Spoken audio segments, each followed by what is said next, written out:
I don't fucking think so.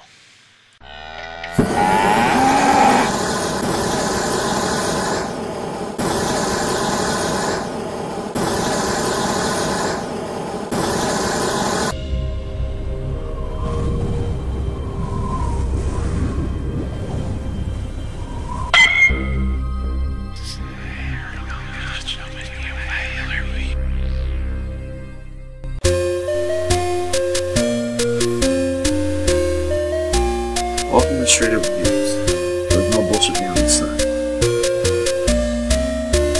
As you can see, I'm still recovering from the battle against Old Jr. So I figured I might as well do something else while I wait for myself to heal. Now, you might remember Christine Love's digital series. Not Here's a Brief Update. Here's digital. This is one of the greatest games I ever played. There's something in my eye. And here's Don't Take It Personally, Dave, I Just Need Your Story. What the fuck did I just play? And this is the recent one, Analogue, A Hate Story. Now you're probably expecting some kind of reaction from me, but I assure you, after playing this, nothing will ever surprise you.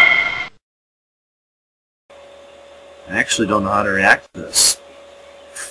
Part of me wants to cry from the story, but the rest of me just pretty much says, whoa. The game's story starts out several thousand years after Don't Take It Personally. However, unlike that game, this game has a more South Korean manhwa theme rather than the Japanese anime theme previous. A ship called the Magungwa is sent out into space but has lost contact with Earth for another 622 years. You play an unnamed independent investigator whose friend discovers the ship and tasks you into recovering as much data as possible from that ship. At the ship, you meet an AI named Hayane, who's glad to help, but at the same time even more glad to have someone to talk to. Among the logs, you discover a few entries that stick out, specifically the ones from Pale Bride, a woman who was put into stasis due to an unnamed illness she contracted. You find out later that Hayane is a titular Pale Bride, and that she wants more information on the ship regarding more on her diaries, but only you can get it for her. Along the way, you meet another AI named Mute, who is actually Tron if she were a gender swap misogynistic bitch. They both dislike one another, which becomes critical as a fission reactor of the Magungwa starts to break down, leaving you with a series of choices, the main ones being to save the AI who's been mostly nice to you, or save Tron's sexist sister.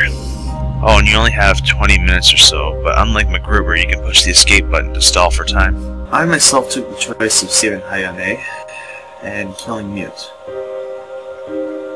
But much like Don't Take It Personally, there are other choices, but unlike it, it fares more on the psychological aspects of the players rather than just simply do this or do that. If you choose to save Hayane and ditch Mute, you get more info on the Pale Bride, and you find out that in retaliation for an abusive marriage after thawing out, Hayane killed her family and uploaded her brain to the ship's computer. I wonder if she's related to GLaDOS in a way. Due to a series of choices I made, I ended up inadvertently choosing ending 2, where not only do I download Hayane, I also marry her. Which is great because I get to redeem myself for killing an AI that also confessed its love to me. Forget I said that. But this game is awesome nonetheless, and you have more decision making unlike the last one. But you also get to explore the implications of the sentient AI, both platonically and romantically, much like the first one. There's also an extension called Hate Plus, but we'll get to it another time. As usual, debate, argue, and let me know what I miss. Stay tuned for more.